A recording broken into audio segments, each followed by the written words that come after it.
In today's video, I'm going to teach you how to change mic settings on BandLab. By the end, you'll know how to choose the right microphone, set the correct input channel, and dial in a clean level so your recordings sound their best. First, open your web browser and head to bandlab.com. If you aren't signed in yet, choose the option to sign in with Google. Select your Google account and confirm to continue. Once you're logged in, you'll land on BandLab's feed. From here, look for the Library tab. This is where all your projects live, so click it to see your recent work.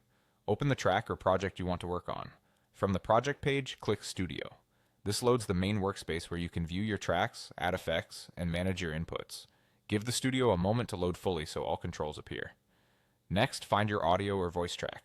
On that track, click the small microphone icon. This arms the track for recording and reveals the mic input controls.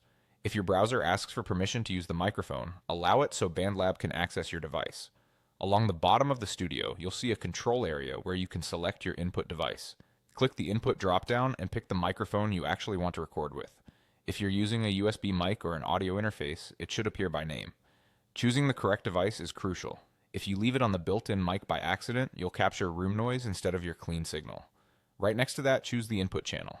If you're using an interface with multiple inputs, select the exact one your microphone is plugged into, such as input 1 or input 2. For most microphones, you'll record in mono. Only choose stereo if you're intentionally recording a stereo source. Now set your volume. Watch the input meter as you speak or play at performance level. Aim for healthy peaks without hitting the red. A good target is to peak around halfway to 2/3 on the meter, leaving headroom to avoid clipping. If your interface has a gain knob, start there, then fine-tune the level in BandLab. Use headphones when monitoring to prevent feedback and to hear yourself clearly.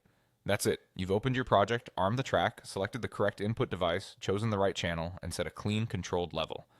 Save your project, and you're ready to record with confidence.